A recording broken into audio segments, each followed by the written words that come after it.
In my previous life, my sister-in-law had a penchant for flaunting the trappings of wealth online. Out of genuine concern, I advised her to adopt a more discreet demeanor in all matters, cautioning that excessive ostentation might invite unwelcome attention.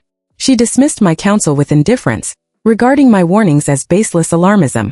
The situation only culminated when my mother, upon discovering the behavior, compelled her to deactivate all her online accounts.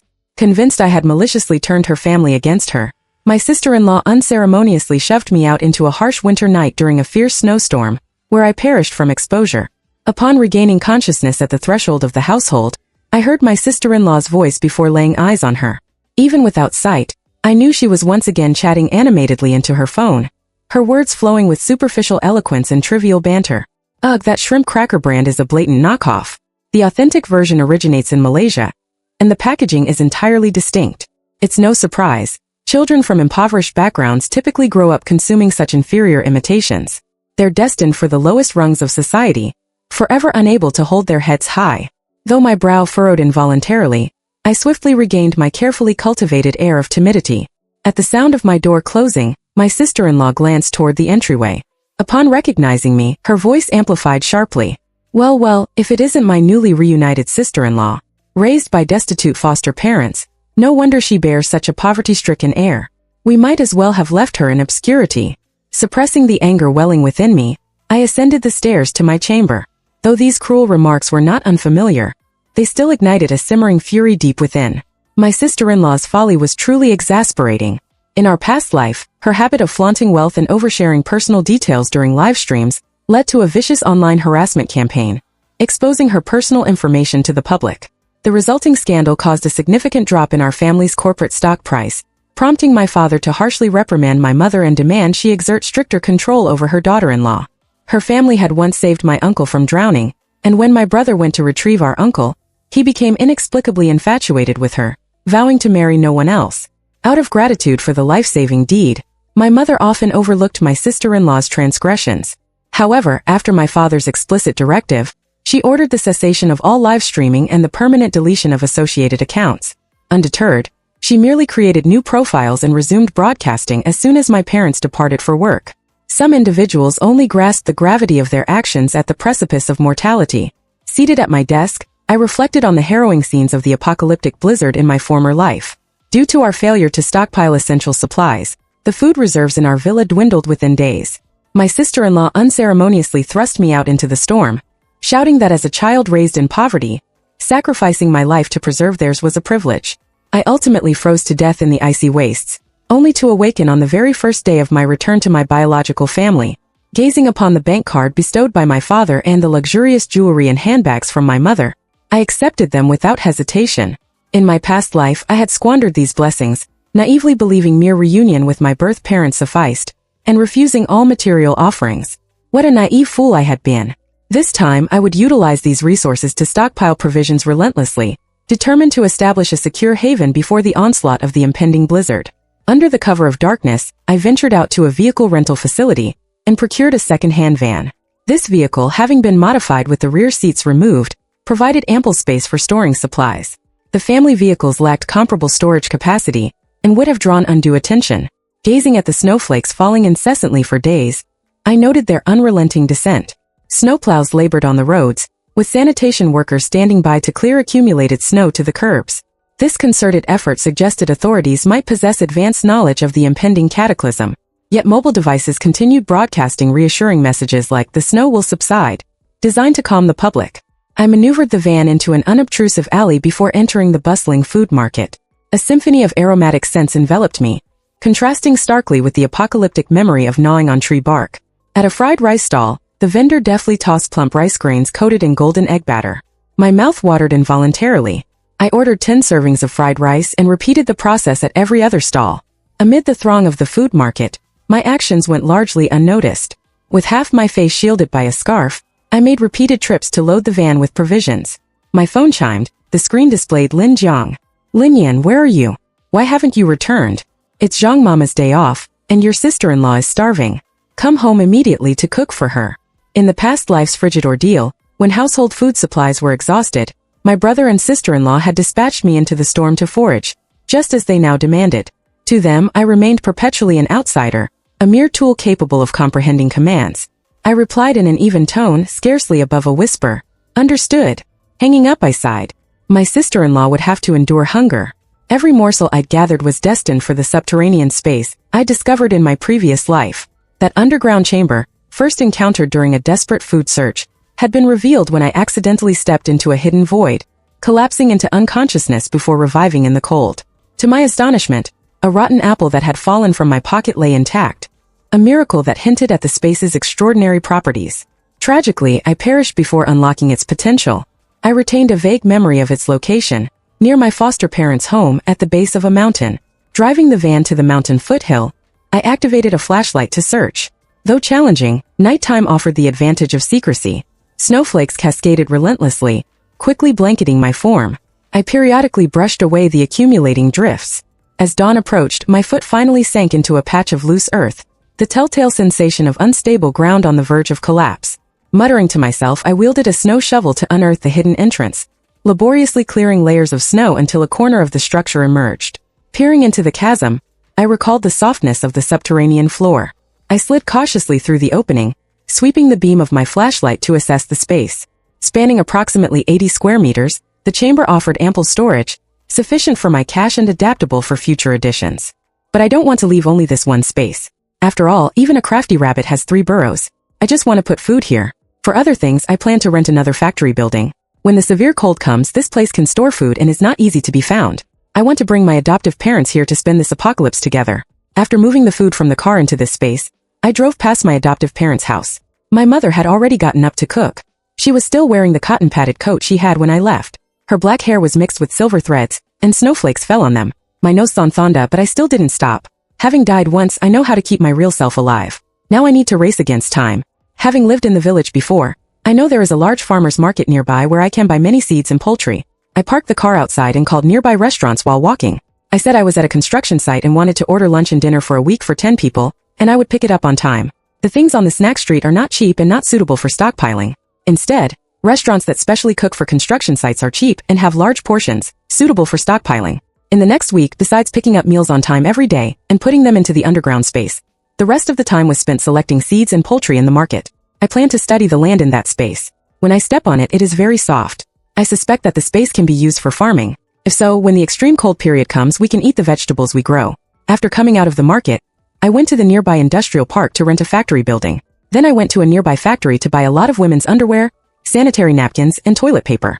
I also went to a clothing factory to buy a lot of cold-resistant cotton-padded clothes, which are estimated to last for a long time. During this period, I turned off my phone. Time was limited, and I didn't want to talk nonsense with my parents. When everything was almost done, I parked the van near the villa area and took a taxi home. As soon as I walked into the courtyard, I found that all the cars in the house were parked in the courtyard, and everyone was there. After thinking for a moment, I raised my legs and walked in. Sure enough, everyone was gathered in the living room with serious expressions. "Miss, you're back," said Mama Zhang, who opened the door. I smiled at her.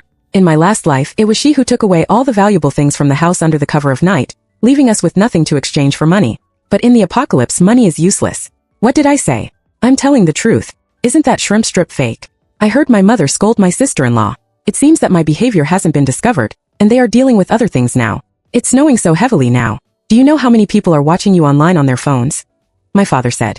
Your behavior directly affects the company's image. Don't you even understand that? My father's gaze fell on my brother. My brother was trembling and looking around. When he saw me at the door, he said, "Dad, you always scold us. Do you know what he did, Chuchur? He spent hundreds of thousands in one night." My brother actually checked my bank statements. Hearing this, my sister-in-law, who had just been scolded by my parents like an eggplant beaten by frost, raised her neck again and stared at me, saying, "Parents, I knew he came back for money. Spending so much in one night, our family can't afford him in the future." I laughed inwardly. Didn't she count how much she usually spent on bags and luxury goods? Even the jewelry she wore could buy a building if taken out casually. I didn't want to pay attention to my sister-in-law because no matter what I said, she wouldn't have a good impression of me. My existence just made her unhappy, so I didn't need to gain her favor. I suppressed the uneasiness in my heart, maintained a calm expression, and even showed a little flattery as I sat next to my father. "Dad, I really haven't seen so many good things before." I was dazzled and shopped crazily. I also took them to give to friends who helped me before. My father knew that I had a poor living condition in the village before, so this explanation convinced him. "Your sister just came back. What's wrong with spending some money? Don't make a fuss," my mother said in a timely manner. At this time in her heart, I was still the daughter who had just been found, not someone who could be abandoned without hesitation. My brother was about to refute when he was shouted back by my father. When can you manage your wife? You can get your money when you can. I breathed a sigh of relief in my heart. Fortunately, my brother didn't have much trust from my parents. I remember that in my last life, it was because of the negative impact my sister-in-law brought to the company that other shareholders took the opportunity to jakung my father, leaving us with nothing. After I died, they were forced to leave the villa and hid in my sister-in-law's house. From then on, my parents had to please my sister-in-law and lived a difficult life, but at least they were still alive while I was dead. After I died, my sister-in-law still often went live, using our family as a topic to gain popularity in Yanqiao, and used me as a subject to attract attention. By then, the extreme cold period had passed, and the weather had gradually returned to normal. She earned a lot of money from our family and lived a carefree life. Calculating the time, it's almost time for my father to be jakung.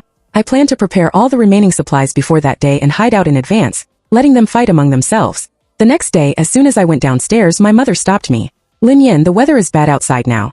Don't go out unless necessary. After my mother told me, she went out with a serious expression. My heart sank. This time, she didn't confront my sister-in-law as in the last life. She successfully built the number of fans in the live broadcast room to over 1 million, and the traffic was getting higher and higher. My father was going to be jakung ahead of schedule. Mama Zhang, who saw me when she came in to see my mother off, stared at me without blinking, and her face showed a trace of panic. She was the Yanshan arranged by my father's rival in the company in our house. In my last life, she prematurely took away all the valuable things from our house and found the documents shredded into pieces in the trash can, pasted them together, copied my father's signature seal, and sold them to them. Looking at Mama Zhang's fleeing back, I didn't want to stop her.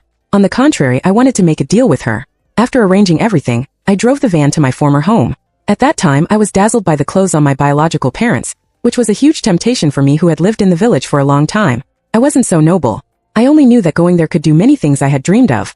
I didn't want to abandon my adoptive parents. I just wanted to borrow the strength of my biological parents to become stronger and better provide for them in the future.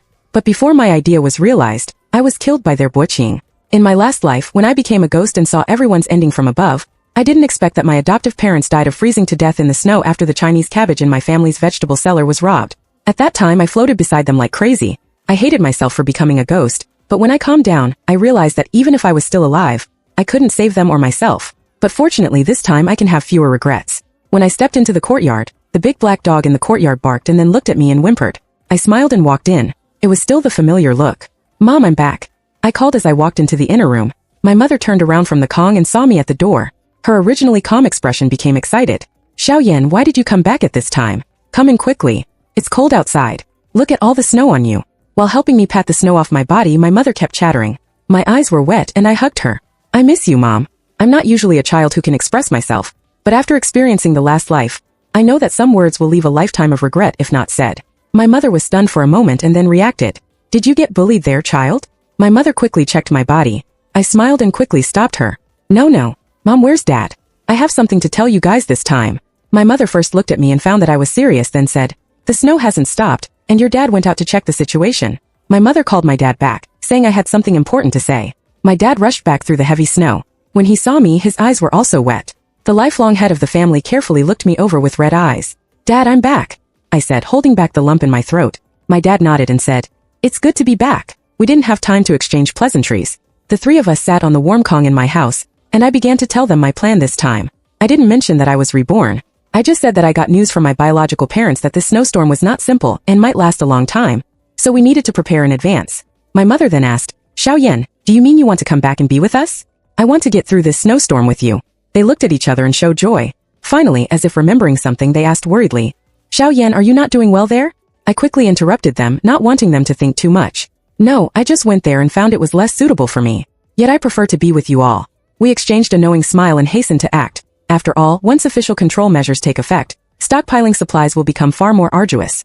We must therefore secure all necessities before the authorities intervene. As per my plan, Mother used the household cauldron to prepare large quantities of non-perishable food, while Father and I visited a timber mill. I intended to organize the underground space, dividing it into farming and living areas. Though modest in size, proper planning would allow our family of 3 to survive the extreme cold. As a carpenter, Father took charge of the layout and selected premium underfloor heating systems for the living quarters. I considered installing a protective perimeter around our home, but such a project would require substantial funds and risk attracting official scrutiny due to its scale. At the underground space, Father marveled at the stockpiled food and supplies. Yen, these will be lifesavers, he said, though he cautioned me to keep our preparations secret. Humanity's darker instincts emerge in crisis, We must avoid becoming a target. His words nearly unraveled the grief of 2 lifetimes, but I knew this was no time for sentiment. Hardship now ensured survival later. We transported lumber, bricks, sand, and lime from the car into the space, after which I inventoried our remaining funds, preparing to negotiate with Mama Zhang. Returning to an empty villa, I found Mama Zhang alone in the kitchen. I know you work for Director Wang, I began, cutting off her denial. I care as little for this family's fate as you do. Her demeanor thawed slightly as she asked my terms. You excel at discreet surveillance, install these, I said, handing her the equipment I'd purchased. Let them reap what they sow, I thought, retreating to the living room to await the drama. My sister-in-law stormed in moments later, furious to find me calmly watching television. Have you forgotten how to address me? She snapped. I feigned belated recognition, my indifferent tone fueling her rage. As she raised a hand to strike, my brother entered. She paused, then struck me with full force, my cheek instantly swelling. My brother photographed the scene, cheering her on. This brat needs discipline. She's been sneaking around and tattling. Their cruelty recalled the last life, when they'd sacrificed me without hesitation. Please, mother, let me go, I sobbed, collapsing at her feet as my parents entered. Father demanded answers and my brother, foolishly preserving evidence on his phone, provided them. Though my parents chided the couple, I clung to the phone, feigning hysteria. My brother raged, my sister-in-law joined in, and then, perfect timing, Father noticed the live stream on his phone. The camera hidden among the plants had broadcast every moment. Your live stream is still on, he said coldly. Panicked, my sister-in-law scrambled to shut it down, but the damage was done. Viewers had already flooded the chat with outrage. You did this, she accused, turning on me. How could I? I don't know your passcode. I lied smoothly, though I'd exploited her carelessness in leaving her phone unlocked and streaming. Only you knew, you betrayed me, she shrieked at my brother, who protested his innocence. Let them drown in their own greed, I thought, watching the chaos unfold. They'd built their fame on exploiting our family. Now let the world see their true colors. As Father watched the topic's popularity soar on his phone, he roared in anger. I too checked the online comments. Is this a rich family drama? I'm munching on my knockoff shrimp chips while watching the vicious sister-in-law beat her sister. Should we call the police? If I were the sister, I'd slap back. No need to endure this. I lunged inwardly and shouted at my parents. I can't stay in this house anymore. Pretend you never found me. While they stood stunned, I bolted out the door to my van. Soon I saw Mama Zhang, her face wrapped in a scarf, only her eyes visible, scanning the area with luggage. Waving her over, I said, "This is for you. We never met." She handed me a tablet and hurried away. I knew her mission was complete. The livestream incident had dealt Father his final blow. Director Wang had already struck. Father's downfall would happen within days. Now, I only needed to observe from the shadows and let others fight while I reaped the benefits. Driving back to my adoptive parents' home, I found Mother had saved me dinner. Her sheen tongue deepened at the handprint on my cheek. It's fine, Mom. Your cooking smells amazing. I've missed it. Eat more then. Her gaze remained tender. Just then, Father returned from working in the space, thrilled. This place is magical. No matter how we build, it stays warm. Once the heating's installed, we can move in. How many days left? I asked. 2, maybe. We'll rush to finish before the authorities intervene. He nodded. News had reached him too. Village connections warned that nearby markets and night stalls had shut down. Factories locked tight. Urgency grew, we needed to speed up. After a brief nap on the Kong, we slipped into the space before dawn. Mother and I assisted Father while I set up a weak but usable internet connection. I fretted over hiding the factory supplies but prioritized finishing the space. 2 days of non-stop work transformed it into a humble but livable shelter. Checking the tablet, I watched my biological family argue. You're useless. Can't even save your own company. My brother's blame confirmed Father's downfall. Will we be kicked out? My sister-in-law asked blankly. Your live stream ruined everything. Father snapped. Mother sighed. Focus on survival, the snow won't stop. If Wang Liming throws us out, we'll freeze to death. Father's sudden question. Where's Yan? Contact her young Fumu. Stunned me. Reborn, I never expected such audacity. Soon, Mother called in sickly sweet tones. Yan, where are you? We're in trouble. Can we stay with your adoptive parents? Rich? You're begging now. I sneered. Father grabbed the phone. Stop whining. Be there tomorrow. The line went dead. I briefed my adoptive parents, and we secretly moved most supplies into the space, leaving only 2 days' worth. As expected, my biological family arrived starving. We let Mother serve simple but filling meals. Official rationing had left them with nothing. They gorged ravenously, but harmony shattered the next day when sparse leftovers sparked rage. You're starving us on purpose, my brother yelled at the watery rice porridge and wild greens. Rations are per person, you're not villagers, I snapped. My sister-in-law retorted. You peasants don't deserve food, give it to us. The same woman who scoffed at knockoff snacks now wants our scraps? I shot back. That night I planted spoiled fried rice in the kitchen. My brother and sister-in-law, desperate, devoured it. Unaware spoiled food in the apocalypse meant death by illness. They spent the night vomiting, dehydrated by dawn. When they begged to leave, I lied. Your city's days away, you'll freeze before you get there. Meanwhile, we dined in the space monitored by cameras as they wasted away. One day, father reported village robberies and deaths. Just then, I overheard my brother plotting to seize our home with a stolen sedative. They drugged us, dumping us in the woods, but we secretly returned to the space. Safe inside, we feasted on hot pot and watched their downfall. No food, no strength, no will to survive. My brother and sister-in-law died first, weakened by illness. My parents vanished searching for scraps. The space narrowly avoided discovery through the long freeze. When officials reappeared to resettle survivors, we emerged. Presenting Mama Zhang's tablet, loaded with Director Wang's incriminating evidence. I reclaimed father's company shares. Surviving the apocalypse taught me resilience. Now I'd ensure my family thrived. The past shadows faded as we built a new life. Proof that even in darkness, hope and strategy could light the way. The end.